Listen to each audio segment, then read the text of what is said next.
रामदास कदमले काय म्हटलं आणि रामदास कदमनं परबले काय म्हटलं, या दोघांना एकमेकांना काही म्हणू द्या, हे कुस्ती जरी खेळले तरी आपलं काय भलं होणार आहे ते बघा बरं. त्या दोघांच्या लढाई दाखवण्याचं कारण काय, क्या लॉजिक आहे तुम्हाला, काय तर्क आहे ते दाखवायच्या न्यूज.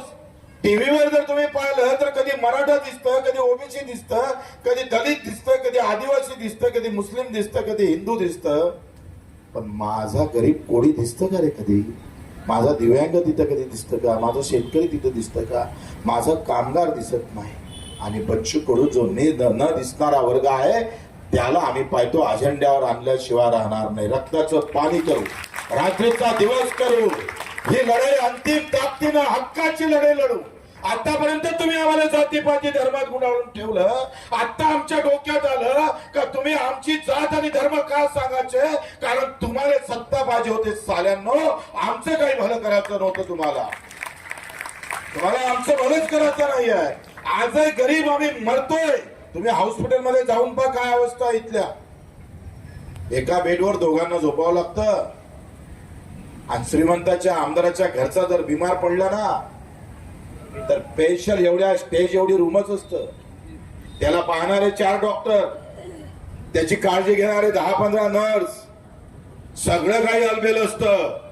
ज्या आमदाराला आम्ही निवडून देतो तो मतदार मात्र ठोकरा खाऊ खाऊ मरत रे. मी नेहमी सांगतो का लढाई आहे आम्ही पाहतोय जातीवाद धर्मभेद गाव आणि या त्या गावची नाही आहे. सगळ्या गावात राहणारे, सगळ्या जातीत राहणारे, सगळ्या धर्मात राहणारे, माझा गरीब जो कष्ट करत त्याच्यासाठी पैसा किती देता रे तुम्ही, पैसा किती देताय. आता कर्मचाऱ्याचा 8वा वेतन घेणार.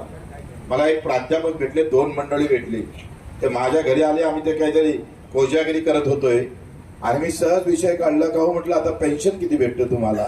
दोघंही नवरा बायको होते आणि दोघंही नवरा बायकोने सांगितलं एकाला 1.5 लाख आणि दुसऱ्याला 1.5 लाख.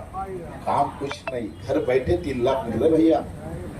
बजावट आली वाजवतात.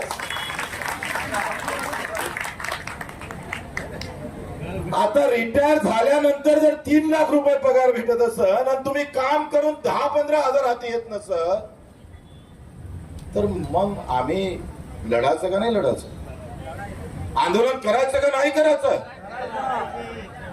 अशी विषमता, एक एवढ्या टोकावर गेला आणि एक एवढा बुडात गेला का समुद्राच्या खोलीनंतरही भेटणार नाही. अशी सगळी अवस्था आहे. आणि या लढाईमध्ये आम्ही जे काही अर्थकारण मांडतोय, मी नेहमी सांगत असतोय की धर्मावर जात की लढाई नाही आहे, अर्थभेद की लढाई आहे, पैसों की लढाई आहे. आम्ही लढलो ते लढाई. ज्या दिव्यांगांना 600 रुपये महिना होता 2014 पासून आम्ही लढायला लागलो आणि लढता लढता 600चा 1000 केला, 1000चा 1500 केला आणि आता माझ्या दिव्यांगाच्या खात्यामध्ये 2500 रुपये आला. अर्थाची लढाई जिंकलो आम्ही. ते कोणत्या जातीवाल्याला भेटला आम्हाला माहित नाही, कोणत्या पार्टीवाल्याला भेटला आम्हाला माहित नाही, पण हे नक्की माहित है जहाँ ज्यादा दुख है और ज्यादा दर्द है वहां मेरा पैसा गया है. ये लढाई जीती है हमने. एबीपी माझा, उघडा डोळे बघा नीट.